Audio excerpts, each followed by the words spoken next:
Merci, madame. Bonjour à tout le monde. Monsieur le Premier ministre, merci d'avoir organisé cette rencontre.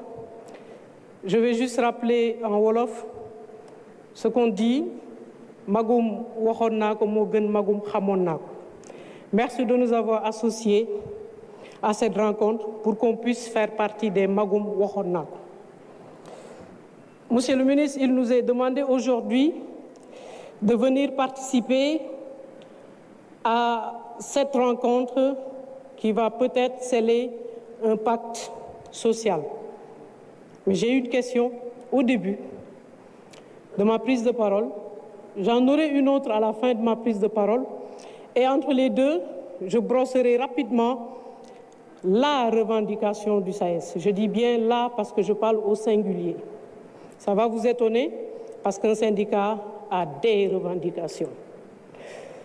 Monsieur le Premier ministre, ma question au début de mon propos, c'est est-ce qu'on est en train de nous demander actuellement de souscrire à un pacte social sur la tombe de nos défunts camarades?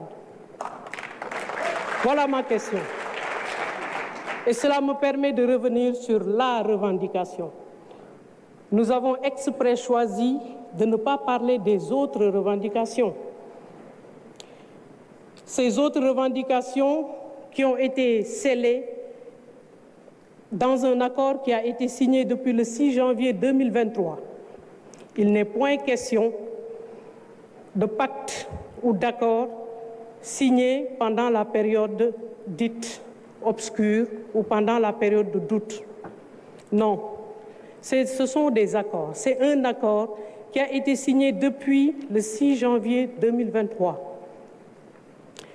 Et dans cet accord-là, il y a 6 points que je vais taire.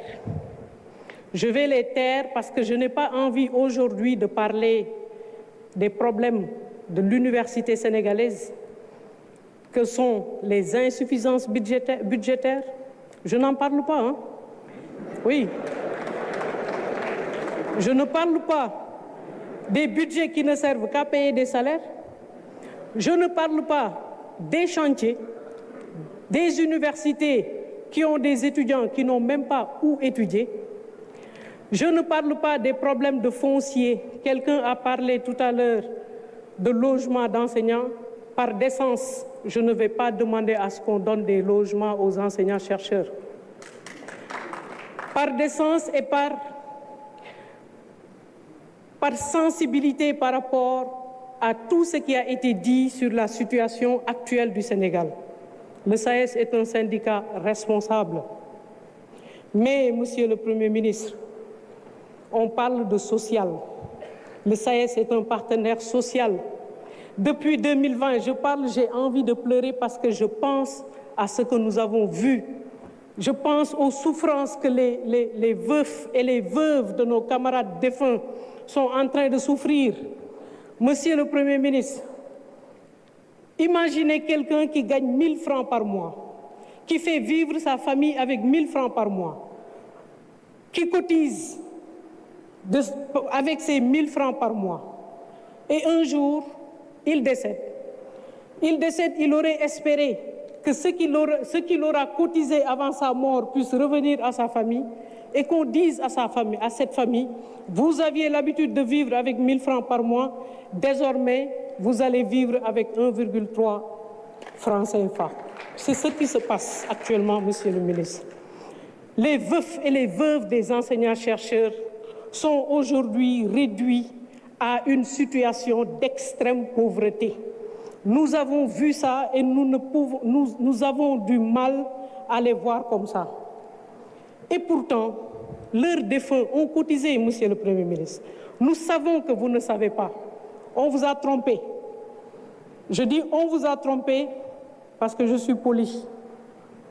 Parce que nous vous avons rencontré, Monsieur le ministre, dans votre bureau. On était le 13 décembre. Nous vous avons expliqué la situation. La situation, c'est que les veufs et les veuves ne perçoivent pas ce que leurs défunts maris ont cotisé. et ces défunts maris ou épouses qui ont travaillé jusqu'à la retraite, on ne leur reverse pas cela. La revendication du SAES, c'est la reversion d'un dû. Nous ne demandons pas d'augmentation de salaire. Nous ne demandons pas de l'argent. Nous demandons ce que nous avons cotisé. Et la question à la fin, une seconde pour que je pose une question à la fin.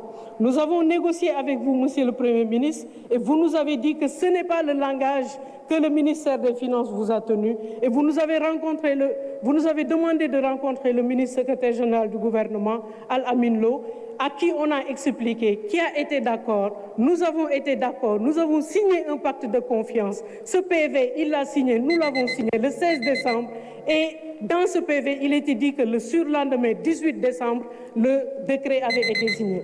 Et ma question, c'est, Monsieur le Premier ministre, qu'est-ce que vous avez fait de cet engagement que le ministre secrétaire général du gouvernement a signé avec le SAES le 16 décembre? C'est la deuxième question. Merci beaucoup. Merci beaucoup, Madame Ndiémé Sow, représentante du syndicat de l'enseignement supérieur. Merci beaucoup, Mesdames, Messieurs. Nous allons à présent